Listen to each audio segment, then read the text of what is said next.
Good evening dear students, হরে কৃষ্ণ।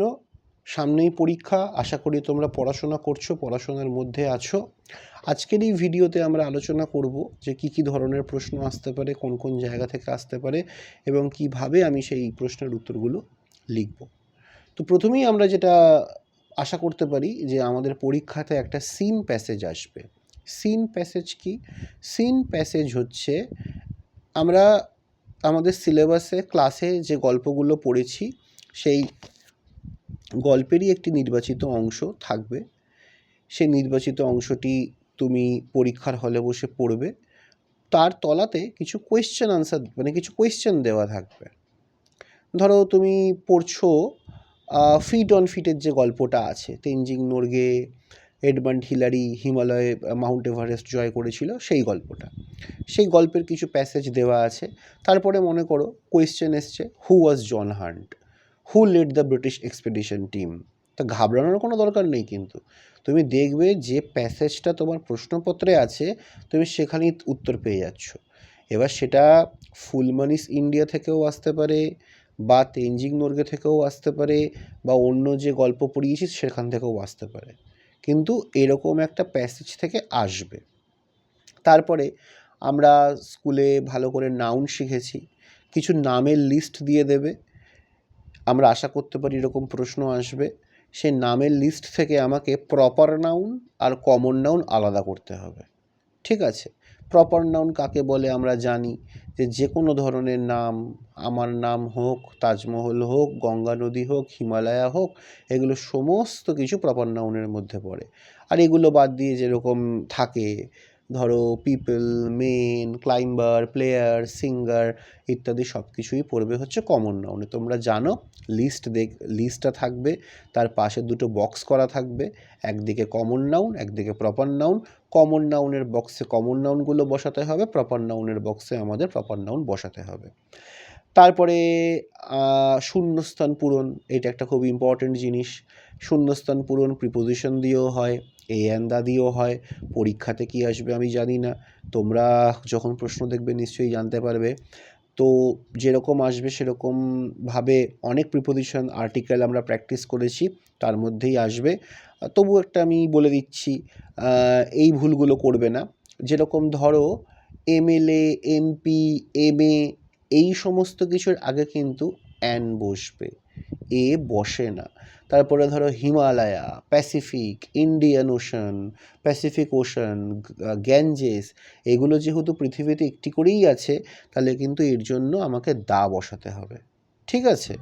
আর অন্যান্য যেগুলো আছে সেগুলো তো তোমরা ভালো করেই জানবে। 20 নম্বরের পরীক্ষা, আরও কিছু তো প্রশ্নোত্তর আমাদের থাকবেই, এত কমে তো শেষ হবে না। আমরা এগুলো ছাড়াও যেরকম জাম্বলড ওয়ার্ড করি ওরকম সেন্টেন্সও হয়। ধরো এরকম একটা সেন্টেন্স আমি বললাম, ইজ দিয়া মাই স্টুডেন্ট, এলোমেলো করে দেওয়া আছে, তাহলে সাজালে কি হবে, দিয়া is my student. A unique of form is yoga meditation. ঠিক আছে? এটা হবে হচ্ছে যে meditation is a unique form of yoga. এরকমভাবে এলোমেলো করে দেওয়া থাকবে, আমাদেরকে সাজিয়ে লিখতে হবে। খুব ইজি, আশা করি তোমরা সকলে পারবে। এটা ছাড়াও জেন্ডার, টাইগার, টাইগ্রেস হবে। তারপরে সিঙ্গুলার, প্লুরাল যেগুলো থাকে, potato, piano, house, home, deer, man, teeth, এগুলো দেওয়া থাকলো হয়তো সিঙ্গুলারে, তোমাকে প্লুরাল করতে হলো। আবার জেন্ডারে কি থাকছে, টাইগার থাকবে, পোয়েট থাকবে, ম্যান থাকবে, লর্ড থাকবে, এই জাতীয় জিনিসগুলো থাকবে। ম্যাসকিউলিনে তোমাকে ফেমিনাইন করতে হবে। আবার ফেমিনাইনও দিতে পারে, কুইন দিতে পারে, ওম্যান দিতে পারে, সেগুলোকে আমাকে কি করতে হবে, ম্যাসকিউলাইন করতে হবে। আমরা কিন্তু কদিন আগেও জেন্ডার পড়েছিলাম ক্লাসে, মনে আছে? জেন্ডার 4 প্রকার: ম্যাসকিউলাইন gender, feminine gender, common gender এবং নিউটার জেন্ডার। আশা করি তোমাদের মনে আছে, অসুবিধা হবে না। আরেকটা কথা মাথায় রাখবে, একটা প্যারাগ্রাফ কিন্তু অবশ্যই আসবে। আমি 3টের মতো টপিক বলছি, এই 3টে টপিক থেকে তুমি যদি দুটো যত্ন সহকারে করো, আমার মনে হয় তোমাকে পরীক্ষাতে নিরাশ হতে হবে না, তুমি একটা না একটা কমন পাবেই। কি সেই 3টে টপিক? একটা হচ্ছে আ গ্রেট ফ্রিডম ফাইটার, তুমি তোমার পছন্দের একজন ফ্রিডম ফাইটার, সুভাষচন্দ্র বসু হতে পারে, মহাত্মা গান্ধী হতে পারে, বা অন্য তোমার পছন্দের যে কেউ হতে পারে, ক্ষুদিরাম বোস হতে পারে, অনেকেই তো আছে, ভগৎ সিং হতে পারে। ওনাদের যে কোনো একজনের সম্পর্কে 5টা থেকে 6টা ইংরেজিতে বাক্য আমাকে শিখে রাখতে হবে। এটা ছাড়াও আরও যে 2টো টপিক আসার সম্ভাবনা খুব বেশি, তোমাকে লিখতে হবে যে কোনো একটা। তবে আমার বিশ্বাস যে আমি 3টে বলছি, 3টে করতে পারলে খুব ভালো, কিন্তু অন্তত 2টো করলেও তোমার একটা উত্তর তুমি পেয়ে যাবে, আমার বিশ্বাস এটা। ইয়োর স্কুল, তুমি যখন লিখবে তখন তুমি আওয়ার স্কুল করে দেবে, তখন আর ইয়োর রাখবে না। তোমার স্কুলের ব্যাপারে 5টা থেকে 6টা সেন্টেন্স লিখতে হবে। তারপরে এখন যে ঋতুটা যাচ্ছে সামার, এই 3টে মোটামুটি, এই 3টে জিনিস দিয়ে যদি আমি প্যারাগ্রাফ করি, বাড়িতে যদি এই 3টে টপিক নিয়ে আমি 5টা 6টা করে সেন্টেন্স মা বাবা এবং শিক্ষক শিক্ষিকার তত্ত্বাবধানে সঠিক গ্রামার ও বানান সহযোগে মুখস্থ করি, লিখি, অভ্যাস করি বুঝে বুঝে, তাহলে কিন্তু পরীক্ষাতে আমাদের কোনো রকম কোনো চিন্তা থাকবে না এবং আমরা একটা খুব ভালো মার্কসও পাবো।